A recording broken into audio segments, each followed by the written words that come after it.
안녕하세요. 직장인 주식투자입니다.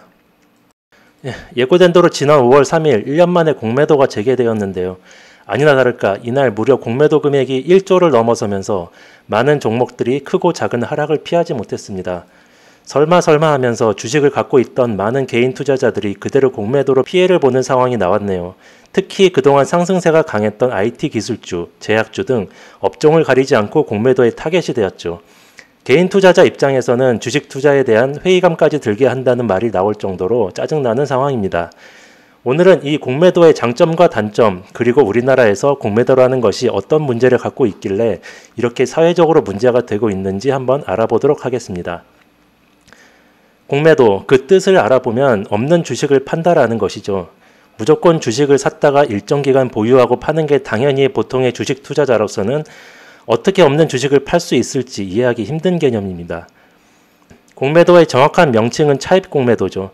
예를 들어 내가 삼성전자를 매도하고 싶은데 나는 삼성전자의 주식이 없습니다. 그러면 주식을 누군가에게서 빌려와서 팔 수 있는 제도가 있습니다. 다시 말해 나에게 주식이 없어도 누군가의 주식을 일정 수수료를 내고 빌려다가 주식시장에서 판 다음에 나중에 그만큼 주식을 사서 되갚는 것이죠. 이렇게 남에게서 주식을 가져오는 행위를 바로 대차거래 또는 대주거래라고 합니다.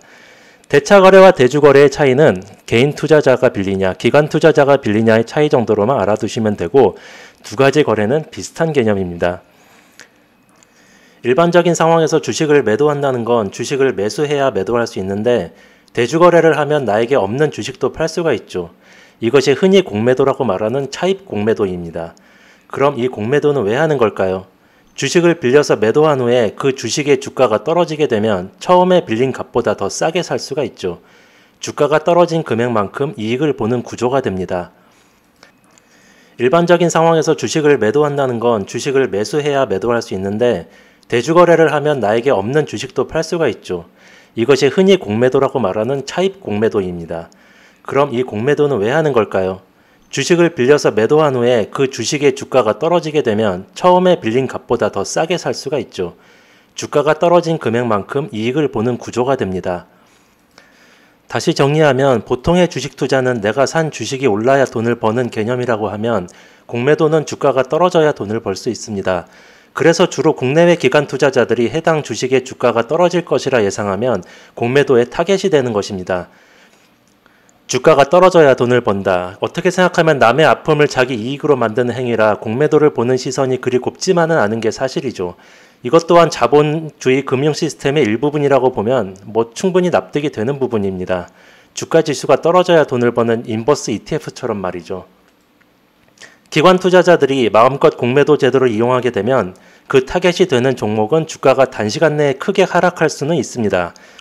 주가가 하락할 때 공매도가 더해지면 그 하락이 더 빠르고 하락폭도 깊은 단점이 있지만 어쨌든 공매도를 한 주체도 언젠가는 다시 그 주식을 사서 갚아야 하죠. 그러면 주가가 회복하고 상승하는 것도 좀 더 빠를 수 있습니다. 개인 투자자 입장에서는 눈치 빠르게 공매도로 하락한 종목을 찾아 매수하면 좋은 수익을 얻을 수도 있기는 하겠죠. 뉴스에서 흔히 말하는 공매도로 인한 주가의 출렁임이 커질 것이다 라는 것이 바로 이런 것을 얘기하는 거죠.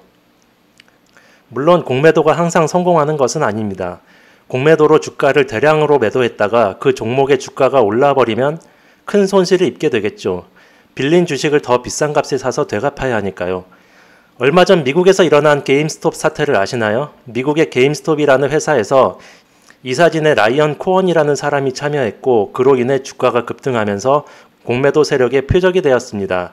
이후 공매도 물량이 장중 쏟아졌지만 개인 투자자 세력들이 공매도에 맞서면서 이 회사의 주식을 엄청나게 사들였고 주가는 약 10배 가까이 상승하면서 공매도 세력인 헤지펀드들은 엄청난 손실을 떠안게 되었죠.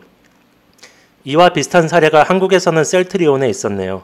공매도 세력이 주가를 대량으로 매도했으나 매수세가 더 강해 오히려 주가가 상승했었죠. 물론 이런 일들은 드문 일이기는 합니다. 자, 여기까지가 정상적인 주식시장의 공매도입니다. 그런데 사람들은 공매도를 싫어하고 이토록 반대하는 이유는 뭘까요? 우리나라에서 공매도의 실상을 알고 보면 정상적인 흐름이 아니라는 것을 알게 되죠. 그 이유는 우리나라에서의 공매도 제도는 개인 투자자에게는 상당히 불리하고 기관에게는 유리하게 만들어졌기 때문입니다. 기관만 유리한 공매도 그 첫 번째 이유. 먼저 기관에게는 빌려온 주식의 상환 기간이 무제한입니다. 빌려준 쪽에서 상환을 요구하지 않는 한 말이죠.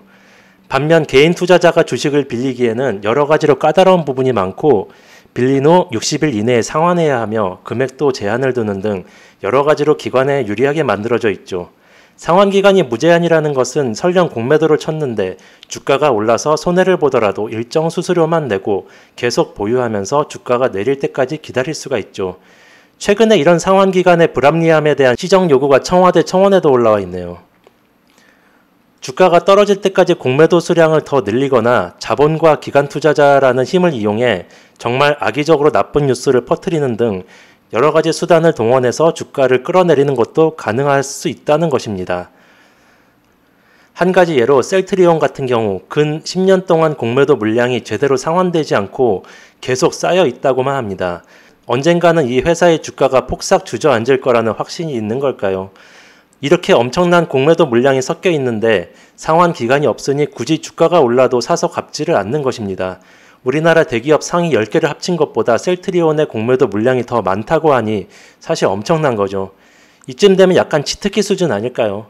기관은 결국 무슨 수를 써서라도 손해보는 장사는 하지 않겠다는 것이죠. 물론 보통 공매도가 들어오는 종목들은 그 회사의 적정 주가에 비해 많이 올랐거나 앞으로 보통 사람들은 잘 모르는 악재가 있다거나 하는 종목입니다. 그것도 아니고 멀쩡하고 매출 잘 나오는 종목인데 공매도로 하락한다면 그 주식을 기관들이 싸게 매입하려고 일부러 주가를 떨어뜨리는 것일 수도 있고요. 개인 투자자들은 영문도 모른 채 주가 폭락을 그냥 맞아야 한다는 게 문제겠죠. 기관만 유리한 공매도 두 번째 이유, 무차입 공매도. 지금까지 말씀드린 공매도는 차입 공매도, 즉 빌린 만큼 주식을 파는 공매도라고 하면 그와 다르게 아예 빌리지도 않고 없는 주식을 파는 무차입 공매도라는 것이 있습니다. 사실 무차입 공매도는 불법이죠. 어떻게 있지도 않은 주식을 팔아치울 수 있겠습니까? 그치만 불법이라고는 하나 공공연하게 무차입 공매도가 횡행하고 있다는 것은 주식업계의 공공연한 비밀이나 마찬가지라고 합니다. 지금까지 그래왔고 앞으로도 계속 일어날 수 있는 일인 것이죠. 무차입 공매도는 당연히 개인 투자자가 할 수 없습니다. 그러나 기관은 아닙니다. 얼마나 많이 하고 있는지는 모르겠지만 개인들 피 빨아먹는 흡혈귀 같은 행태죠. 더 문제는 무차입 공매도가 불법이라고 하면서 지금까지 처벌된 사례는 단 한 건도 없었다는 사실입니다. 더 웃긴 건 요즘 시대에 주식을 빌리는 대차 행위를 어떤 공개된 시스템도 아닌 수기로, 다시 말해 손글씨로 종이에 써서 처리하고 있었다는 건데 기가 막힌 노릇이죠. 지금 시대가 어느 시대인데 공매도 대차거래 시스템을 만들지도 않았을까요? 이번에 금융위원회에서는 올해 공매도를 재개하면 대차거래 전산 시스템을 만들겠다고 하는데 아직 만들지도 않고 그냥 공매도를 재개했습니다. 아니 애초에 만들 생각은 있었는지 묻고 싶네요. 엄청난 금액의 주식 대차 대주를 종이에 대충 써서 거래하고 금감원은 무차입 공매도가 발생했는지 안 했는지 애초에 파악조차 못하고 있다는 거죠. 얼마 전 삼성증권 배당사고 사태 때를 기억하시나요? 주식시장에 있지도 않는 501만 주가 넘는 엄청난 양의 주식이 시장에서 거래된 것이고 이것이 바로 무차입 공매도가 된 것입니다. 없는 주식을 엄청나게 팔아서 이익을 봤지만 결국 아무도 책임지는 사람이 없고 법적인 제재도 없었죠. 피해본 사람은 있는데 아무도 이익 본 사람은 없다. 이 사태는 한국의 금융 시스템 자체의 허점이 엄청나게 크다는 증거죠. 그리고 전혀 처벌조차 없었다는 게 더욱 주식 투자자들을 허탈하게 만든 사태였습니다. 우리나라 금융 시스템이 알고 보면 이렇게 허술하죠. 자, 이렇게 공매도라는 제도가 한국에서 얼마나 악용되고 있는지 조금은 알 수 있으실 것입니다. 그리고 공매도를 다시 시작하는 것이 많은 사람들에게 그렇게 시위까지 하면서 반대하게 했는지 이해가 되는 부분이죠. 정상적이고 체계적인 관리 감독하에 주식시장에서 공매도 제도를 이용한다면 그 누가 뭐라고 할 수 있겠습니까? 문제는 이런 많은 병폐들을 하나도 고치지도 않고 고치려는 노력조차 하지 않은 채 그냥 공매도를 시작한 것에 대한 분노겠죠. 자, 그럼 우리는 이런 공매도 위험에 어떻게 대비해야 할까요? 저는 매일 저녁 대차거래, 그러니까 해당 종목의 주식을 얼마나 빌려갔는지 한 번씩 확인합니다. 그동안 공매도가 금지됐었으니 잘 안 봤지만 이제부터는 좀 봐야겠죠. 최근 어떤 종목에서 대차 거래가 많이 일어났는지 보면 공매도 대응에 도움이 될 수 있으니까요. 먼저 키움증권 HTS에 보시면 대차 거래 내역을 보여주는 화면이 있습니다. 오늘자 대차 거래 내역은 장중에는 볼 수가 없고 저녁 8시인가 9시에 볼 수 있는데, 여기서 대차 거래가 많이 늘어난 종목은 공매도가 나올 가능성이 높으니 조심하시는 게 좋겠죠. 이 물량이 언제 공매도로 나오게 될지는 사실 빌린 사람 마음이긴 하죠. 또 한 가지 대차 거래 내역을 쉽게 볼 수 있는 방법은 스마트폰 앱 공매도 분석기라는 어플이 있습니다. 저 개인적으로는 광고도 귀찮고 HTS에서 보는 게 편하지만 집에서 컴퓨터를 쓰기 어려운 분들은 이 어플을 이용해서 보실 수도 있습니다. 조금 우울한 얘기지만 이 영상 자료를 만들고 있는 지금 대차 거래 내역을 보니 킨덱스 200이나 코덱스 200 등이 있는 걸로 봐서 종합 주가 지수가 쉽게 오르기는 아마 힘들 것 같긴 하네요. 공매도가 강하게 들어올 종목은 미리 팔아버리거나 매수하지 않는 것을 신중히 고민해 보시길 바랍니다. 자, 여기까지 공매도가 무엇인지, 왜 사람들이 그토록 공매도를 싫어하는지 말씀드렸습니다. 공매도는 물론 주식을 하락시키는 나쁜 것이기는 하지만 주식시장의 흐름을 원활하게 하는 순기능도 있다는 것을 말씀드리며 모두 공매도에 잘 대처하시기를 바랍니다. 직장인 주식투자였습니다. 감사합니다.